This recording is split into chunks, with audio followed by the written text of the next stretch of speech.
what's up? My name's Samuel Leeds. I do a Q&A Sunday, and what's going to be happening right now, you're in luck by the way, because I'm going to be answering questions from last week's Q&A Sunday, which is cool, but the reason you're in luck is because if you ask a question right now in the comments below, next Sunday I will be doing my best to answer as many questions as I can from you right now commenting. So if you've got a niggling, burning question around property investment, tax, mortgages, the economy, making money, comment below. So let's see what we had last week. The questions, I've never done a Q&A Sunday video where I'm looking through the questions thinking these questions suck. Like, you guys are just on it, and your questions, I can tell that you're a smart following because of your awesome questions. So let's see what we've got. Lewis, Clark, Joel, Berry, Craig. All right, let's take some of these. What does Craig say? Craig Ackerman. He says, "Hi Samuel, since watching your videos and attending the crash course last year, I've been buying properties using the BRRR strategy." Boom! Good job, man. I'm glad you came to the crash course. "And I'll be shortly completing on my 4th property purchase. When refinancing, I use interest-only mortgages to maximize cash flow and leverage as I'm looking to grow my portfolio." Smart.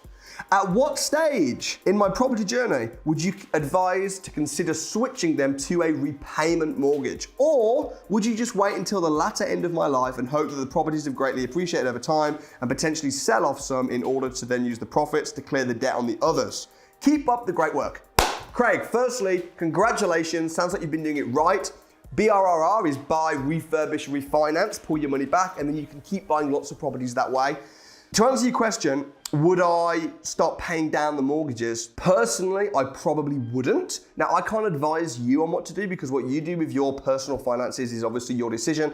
Myself, so for the first 10 years of investing in property, I was just interest only, interest only, interest only. And the reason for that is exactly as you've said, because if I'm paying down the mortgages, I'd rather, instead of using my money to pay off mortgages, I'd use that money to put down on more deposits, to then scale, leverage, grow a bigger portfolio, get more cash flow, benefit from more capital appreciation, from more houses. So it just makes sense. And even like very, very wealthy people like Robert Kiyosaki, Grant Cardone, like they use interest-only mortgages. They're not paying down their mortgages, they're still leveraging other people's money and the bank's money. So I think the answer to your question is, if you get to a point where you don't want to continue scaling, if you're at a point where you think, you know what, I don't want any more houses, I don't want to scale my wealth anymore, then fair enough, maybe start paying down the mortgages. For me, in 2019, I did start paying off mortgages. I paid off so many mortgages, and I also started lending money, and I almost got a bit lazy and I thought, I'm happy now, I don't need more money. And it was actually Grant Cardone that called me out on this in a private one-on-one mentoring session, and he was just like, "Dude, are you over the hill now?" I was like, "I'm not over the hill." He was like, "Well, you're not scaling big anymore. You kind of slowing down." I was thinking, he's in his 60s, I'm still in my 20s. Like, if he's still leveraging and scaling and growing, and I'm now thinking, I've got enough houses now, I'm gonna start being, maybe my mindset is wrong. Maybe I wanna be as wealthy as I can, not just for me, so I can have a lot of wealth, so I can impact more people. So for me, I'm more about interest only. And then at the end of the term, you can just sell off some of the houses and pay off some of the mortgages, or renew, or the world's your oyster. That's my personal plan. So I hope that helps. Thanks for your great question. Good to see you kicking ass. Come back to the crash course, Craig, and let's celebrate. Lewis Clark, love the content as usual. I'm 15. So good to have young people on the channel. I was wondering what I should do now. I've saved up £10,000 in my savings through my paper round. I live in Scotland, thanks.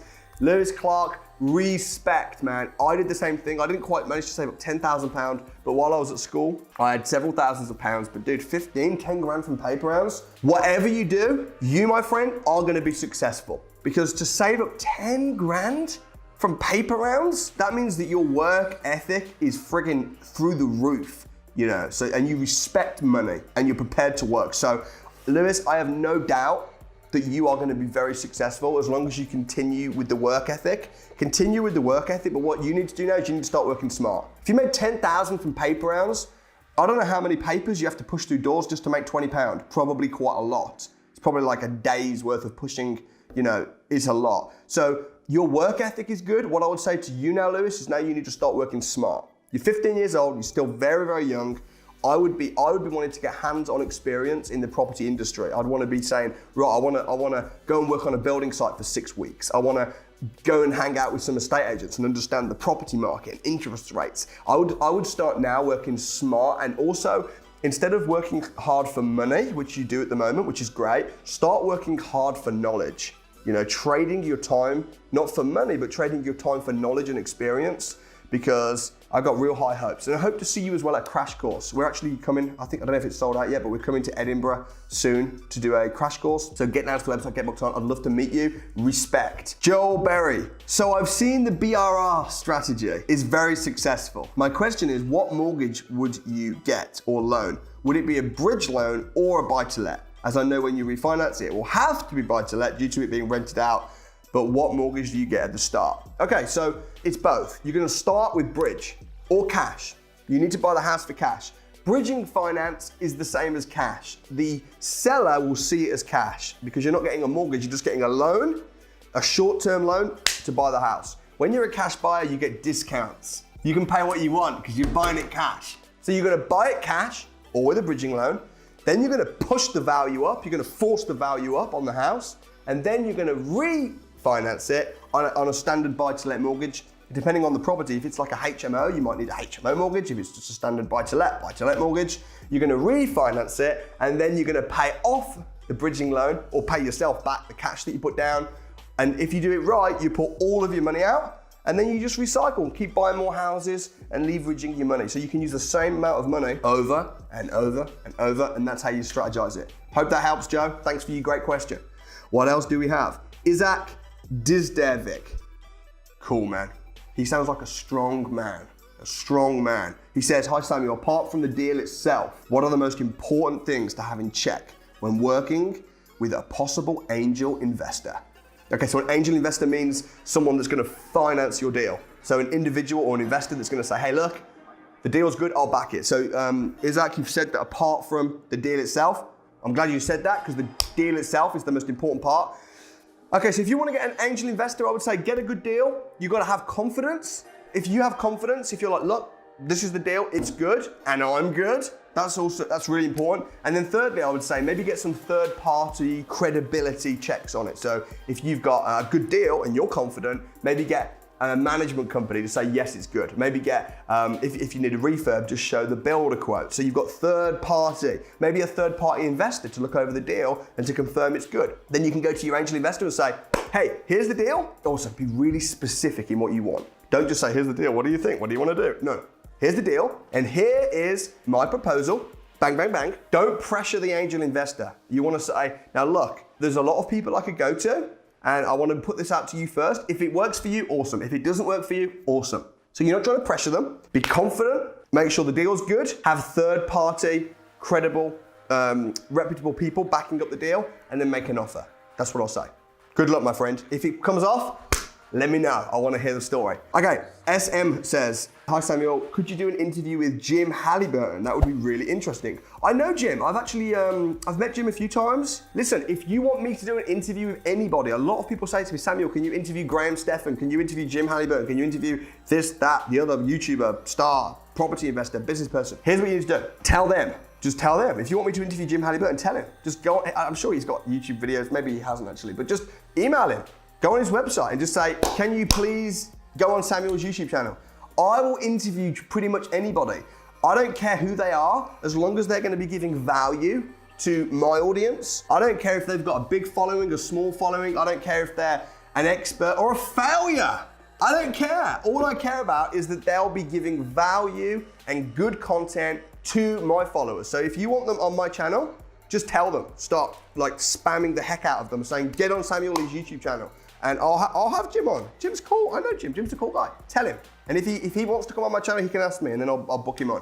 Respect. Okay, Beth Gills. Hi Samuel, I found a number of rent-to-rent HMOs and landlords are very keen on the idea. But what do I need to ensure them I'm completely legit? Okay, Beth, you don't need to convince them you're legit. If you think, I need to convince them that I'm legit because they're not gonna think I'm legit, then they're not gonna think you're legit and then you're gonna need to convince them to be legit. But if you are legit, just act legit, just be normal. Don't even think about it. If I'm thinking, this person's gonna be thinking that I'm crazy, and you say to someone, by the way, I'm not crazy. What are they gonna think? They're gonna think, this dude's crazy because he just told me he's not crazy. It's like people that always, YouTubers that always say, I'm authentic. It's like, Just be authentic. Don't keep telling me how authentic you are, because then it makes me wonder if you're not authentic. And in the same way, if I'm doing business with landlords, I'm not gonna be saying, this is legit, by the way. You know, rent-to-rents are a real thing. Oh, I'm legit, you know.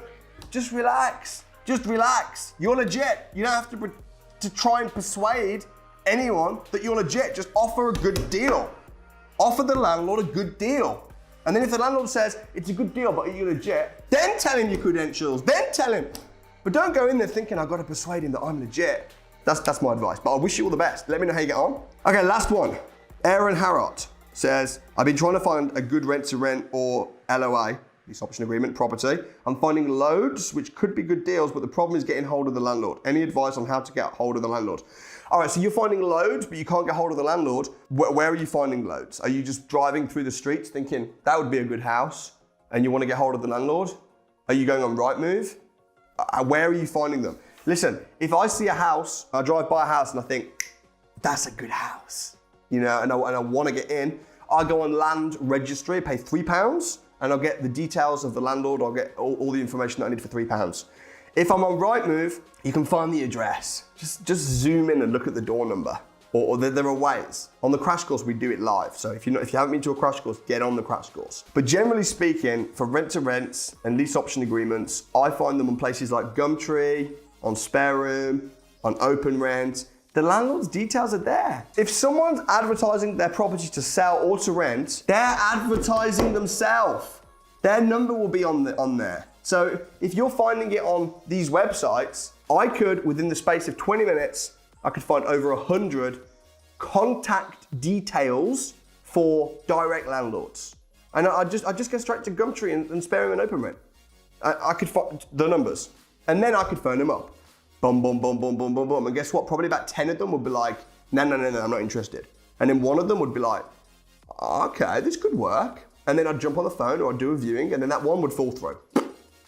And then I'd have to phone another 10, I'd get another 10 rejections, and then I'd get another one, they'll be interested, and then I'd get a deal. So skill combined with activity, combined with just pick up the phone. You know, so I don't know if that answered your question. I hope it did. My seminars are not seminars, okay? If you come to a property investors crash course or any of my training programs, it's a do-inar. So Aaron, get down, we'll do it. In fact, I'm gonna put a link in the description to the property investors crash course. Sometimes people say, Samuel, the crash course is too far. It's so far.